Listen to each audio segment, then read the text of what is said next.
Guys अब हम बाना हिल्स के लिए निकल रहे हैं। हेलो गाइस, तो आज हम आपको वियतनाम के सबसे जादुई प्लेस बाना हिल्स लेकर जा रहे हैं, जो कि पहाड़ों की गोद में बसा हुआ एक ड्रीम डेस्टिनेशन है। अगर आपने वियतनाम की वीडियोस और व्लॉग्स देखे होंगे तो आपने सबसे ज्यादा देखा होगा यहाँ का गोल्डन ब्रिज, जो कि हैंड ब्रिज है, वो सबसे ज्यादा फेमस है, वो इसी बाना हिल्स पर है।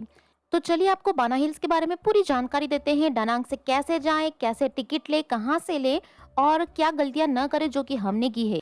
तो चलिए व्लॉग शुरू करते हैं। और अगर आपको वीडियो पसंद आए तो चैनल को सब्सक्राइब जरूर करना। बाना हिल्स जो है वो डानांग शहर से अराउंड 30-35 किलोमीटर की दूरी पर है और आप इसके टिकट जो है वो कहीं से भी ले सकते हैं, किसी शॉप से, या फिर आप जिस होटल में रुके हैं वहां से भी परचेस कर सकते हैं। जो टिकट है बाना हिल्स के, हम यहाँ से शॉप से ले रहे हैं। ये शॉप से ले रहे हैं कि वहाँ पे लाइन में ना लगना पड़े।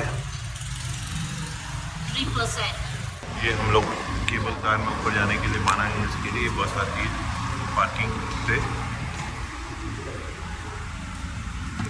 आपको गाड़ी पार्किंग में ड्रॉप करेगी और उसके बाद यहाँ से बस आएगी। पूरा बाना हिल्स जो है वो 3 जोन में डिवाइडेड है, A, B, C, जिसमें land of earth, land of moon और लैंड ऑफ सन है।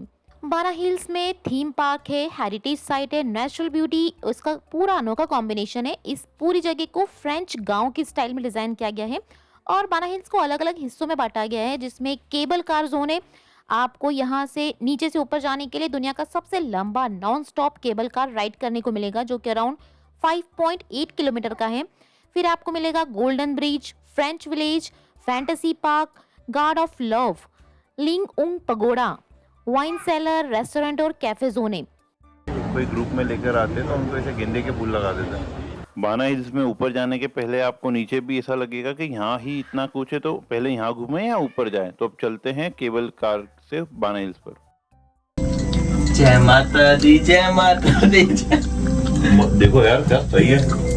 एक बात बताऊं, कितने नीचे से आया? अगर ये भी इंडिया में होता 800 रुपए साले एक जगह के लेते हैं। जो भी है बहुत बढ़िया है। उनकी ट्रॉली रुक गई तो लाइट का इशू हो गया होगा। नहीं वो होगी नहीं, वो चला नहीं रखी होगी। चलानी कोई होगा नहीं तो केबल पे। हाँ वो चली नहीं रही। हर केबल अलग अलग माउंटेन पे है। कितना पैसा खर्चा होगा जिसने भी बनाई होगी।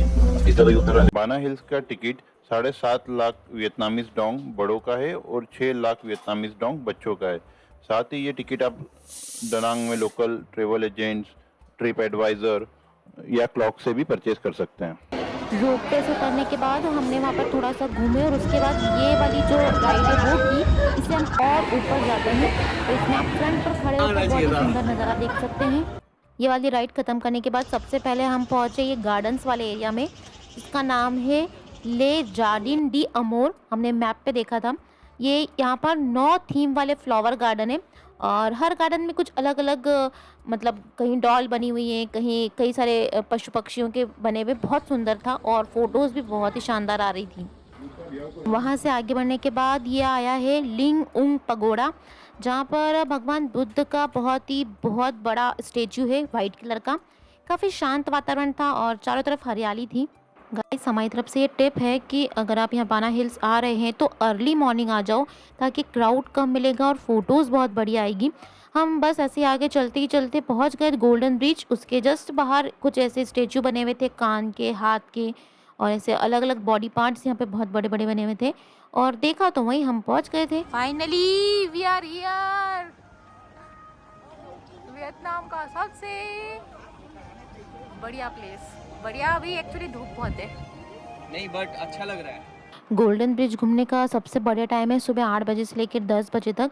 इस टाइम पे यहाँ पर भीड़ भी कम होती है, मौसम भी साफ़ होता है, तो जिससे फ़ोटोज़ भी बढ़िया आती है। अच्छा होगा आप टिकट पहले से बुक कर लेंगे, तो यहाँ पर उसमें केबल कार राइड और ब्रिज विजिट शामिल होता है, जिससे आप लाइन में लगने से बच जाते हैं। अब हम मैप में देखा कि हमें फ्रेंच विलेज जाना था, तो उसके लिए हमने फिर से केबल कार ली। इसका कोई अलग से टिकट नहीं है, जो हम नीचे से टिकट लेकर आते हैं उसी से सारे केबल कार्स में आपको बैठने को मिल जाता है। सिर्फ फैंटेसी पार्क वगैरह में जो उसके टिकट्स अलग से लगते हैं। तो अब हम केबल कार के थ्रू जा रहे थे फ्रेंच विलेज। यहाँ पर घूमने का सबसे अच्छा तरीका यही है कि आप मैप लेकर देखते रहें कि आपने क्या क्या कवर कर लिया और क्या क्या, क्योंकि यहाँ पर देखने के लिए बहुत कुछ है, मतलब बहुत ही ज़्यादा है। ऐसा लगता है कि एक दिन में घूमना तो पॉसिबल ही नहीं है। और हर स्पॉट ऐसा लगता है कि बस यहाँ पे फ़ोटो खींच लो, यहाँ पर फ़ोटो खींच लो। ये फ्रेंच विलेज भी बिल्कुल ऐसा ही था। ऐसा लग रहा था कि आप यूरोप में ही घूम रहे हैं। बिल्डिंग्स, कैथेड्रल, टावर और सड़क बिल्कुल वैसे ही थे जैसे पुराने फ्रेंच शहरों में होते थे। हमारे स्टोर में हमें सबसे बढ़िया साथ मिला पीयूष और रूपाली का। वो हमको डनांग में ही मिले थे, लेकिन इतनी अच्छी दोस्ती हो गई थी, ऐसा लग रहा था कि हमेशा से दोस्ती हो। बढ़िया, उन्होंने हमारी फ़ोटो खींची, हमने उनकी फ़ोटो खींची और कई सारी राइड्स भी ऐसी थी जहाँ पर बच्चे अलाउ नहीं थे। तो रूपाली ने हमारा बहुत ज़्यादा साथ दिया। वो हमेशा आश्वी को पकड़ लेती थी और हम राइड एंजॉय कर लेते थे। So thank you Rupali and Piyush. हम आपको इस व्लॉग के माध्यम से थैंक यू करना चाहते हैं, क्योंकि आपके साथ की वजह से हमारा बाना हिल्स का टूर और भी ज़्यादा अच्छा रहा।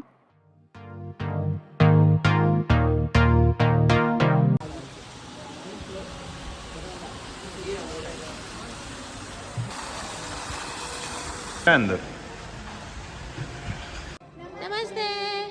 ये जो फन वर्ल्ड है, यहाँ पर कई सारे इंडोर गेम्स थे, खासकर बच्चों के लिए बहुत ही बढ़िया जोन था। ये इंडोर थीम पार्क था।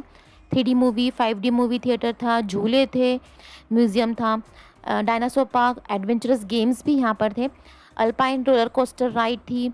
और मतलब जो अल्पाइन राइड है, या आपको शायद कहीं और नहीं मिलेगी, यहीं पर है ये वाली।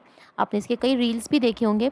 लेकिन सबसे बड़ी बात है, यहाँ पर छोटे बच्चे अलाउ नहीं थे, तो ये आपको थोड़ा ध्यान रखना पड़ेगा। अब हम 5D थिएटर में जा रहे थे, यहाँ पर बच्चे अलाव नहीं है, तो हम आश्वी को रूपाली के पास छोड़कर आए थे। उन्होंने पहले ये वाला करके गए, फिर उन्होंने आश्वी को पकड़ लिया। और बहुत ही अमेजिंग एक्सपीरियंस था ये वाला, तो मस्ट विजिट है, मतलब आप ज़रूर जाइएगा यहाँ पर। तो यहाँ पर अंदर मोबाइल फ़ोन अलाउ नहीं थे, तो हमने यहाँ का वीडियो नहीं लिया, लेकिन आप ज़रूर जाइएगा, मस्ट विजिट है ये वाला सेक्शन। यहाँ पर फ्रेंच विलेज में नाइट स्टे करने के लिए भी ऑप्शन है। यहाँ पर होटल है, आप वहाँ पर रुक सकते हैं।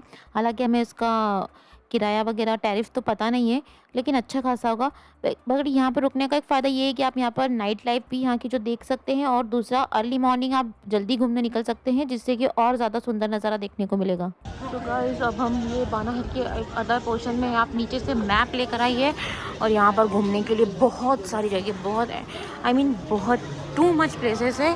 सो जल्दी आइए, जिससे आप सब कुछ कवर कर सकें। बहुत तरह की राइड्स है यहाँ पर। यहाँ पर अंदर वैक्स म्यूज़ियम है, कई सारे सेलिब्रिटीज़ के वैक्स स्टैचू बने हुए हैं, लेकिन उसका टिकट अलग से था, हमने यहाँ पर विज़िट नहीं किया। और ड्राइव करने के लिए जा रहे हैं, मतलब कहानी वो गाड़ी जो सेल्फ ड्राइव होगी।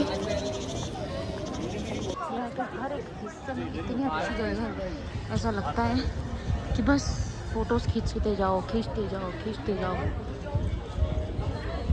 यहाँ पर खाने पीने के लिए कई सारे ऑप्शंस अवेलेबल थे, कई तरह के रेस्टोरेंट्स भी थे, लेकिन प्योर वेज यहाँ पर नहीं था, तो हमने तो खाने के लिए कुछ भी ट्राई नहीं किया। आप ज़रूर कर सकते हैं। अब हम यहाँ फैंटेसी पार्क आ गए थे, जहाँ पे हमें अल्पाइन कोस्टर राइड, जो भी यहाँ का मेन आकर्षण था, वो करना था। और यहाँ पर और भी कई सारी राइड्स हैं, जिसमें आप drop tower, alpine coaster, rock climbing wall है, इंटरैक्टिव डॉग राइड है, 3D 4D 5D सिनेमा है, बम्पर कार से, और बच्चों के खेलने की बहुत सारी चीज़ें हैं। लेकिन हाँ, छोटे बच्चे बहुत सारी राइड्स में अलाउ नहीं है। साथ यहाँ पे डायनासोर पार्क है, हॉन्टेड वाली राइड है, लेकिन उतनी ज़्यादा कुछ नहीं, बहुत सारी चीज़ें। वैसे यहाँ पे फैंटेसी पार्क में टिकट्स नहीं है, जो बाना हिल का मेन टिकट है उसी में यहाँ पे एंट्री शामिल है। लेकिन कुछ जो राइड्स है, जैसे अल्पाइन कोस्टर है, रॉक क्लाइंबिंग वॉल है, उसके लिए आपको अलग से पेमेंट करना पड़ेगा। और हाँ, अल्पाइन कोस्टर में अगर आप चाहें तो जहाँ पर कैमरेस लगे हुए हैं, वहाँ पर आप पोज दे सकते हैं और फ़ोटो बाहर आके कलेक्ट कर सकते हैं, उसका अलग से चार्जेस लगेगा। हमें पता नहीं था, तो हमारी ढंग से फ़ोटो आ नहीं पाई। So guys, हम बाना हिल्स में हैं, और यहाँ पर करने के लिए इतनी एक्टिविटी है कि आप थक जाएंगे, लेकिन यहाँ की एक्टिविटीज़ खत्म नहीं होगी। यहाँ पर इतनी चीज़ें हैं, आपको लगेगा कि बस ये भी कर ले, वो भी कर ले, लेकिन मस्ट विजिट प्लेसेस में जो है, जो मेनली वियतनाम का मैन है, वो हैंड्स वाला वो आपको करना है, यानी कुंद वाला करना है। और उसके बाद हम यहाँ पे इस पार्क में भी आइए, यहाँ पर एक राइड है, एडवेंचरस राइड, वो भी करना है। और एक और राइड है, उसका नाम नहीं पता, मैं जो लीक दूँगी मैं उसको क्या बोलते हैं। यहाँ पर एक मस्ट विजिट राइड है, ये 4-5 राइड तो बिल्कुल करना हो। यहाँ पे जुरासिक पार्क भी है, बहुत अच्छा है। ये वाली जो राइड है वो हॉन्टेड हाउस में लेके जा रही है, छोटी छोटी ट्रेन्स में बिठा कर ले जाते हैं। हालांकि यहाँ पर हॉन्टेड हॉरर जैसा कुछ भी था नहीं। यहाँ पर गेम्स और राइड्स तो इतनी थी कि टाइम ख़त्म हो जाएगा, लेकिन राइड्स ख़त्म नहीं होगी। ये फैंटेसी पार्क शाम को जल्दी बंद हो जाता है, हम लोग जब निकले तो बंद होने लगा था, तो आप राइड्स पहले कर लेना। फ्रेंच विलेज यूरोपियन आर्किटेक्चर पर आधारित पत्थर की बनी हुई बिल्डिंग, कैथेड्रल, टावर और सड़कों का डिजाइन बिल्कुल आपको फ्रांस के पुराने शहरों में ले जाएगा। हर एक कोना इंस्टाग्राम योग्य है, खासकर शादी के प्री वेडिंग शूट या फैमिली फोटोज के लिए। यहीं पर सेंट डेनिस चर्च भी है।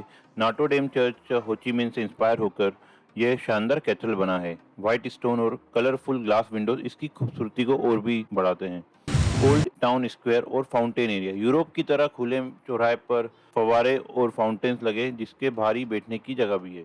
यहाँ street performer, live music, dance shows भी अक्सर होते रहते हैं। पूरे दिन अलग अलग जगहों पर यूरोपियन ड्रेस में आर्टिस्ट जुगलिंग, माइक एक्ट, डांस और म्यूजिक शो करते हैं। बच्चों को ये चीजें बहुत आकर्षित करती हैं। Clock tower, bell tower French village के केंद्र में स्थित है। यहाँ से आप पूरे बाना हिल्स और उसके आसपास की पहाड़ियों का 360 डिग्री व्यू कर सकते हैं, जो विशेष रूप से सुबह शाम को बेहद ही खूबसूरत लगता है। टावर की डिजाइन गोथिक शैली में की गई है, जिसमें नुकीली छतें और पत्थर की नक्काशीदार दीवारें हैं, जो इसे ऐतिहासिक यूरोपियन टच देती है। चलो चलो चलो चलो क्लोज्ड। तो गाइस फाइनली हमने बाना हिल्स पूरी कवर कर ली, पूरी in the sense most of the चीज़ हमने कवर कर ली है। यहाँ पे अभी 6 बज गई है और इसका लास्ट जो केबल कार है वो 9 बजे जाती है, बट हम 6 बजे निकल रहे हैं। लगभग बहुत सारी केबल कार्स बंद हो गई है अभी, मतलब इस टाइम की अभी आती जा रही है। ओवरऑल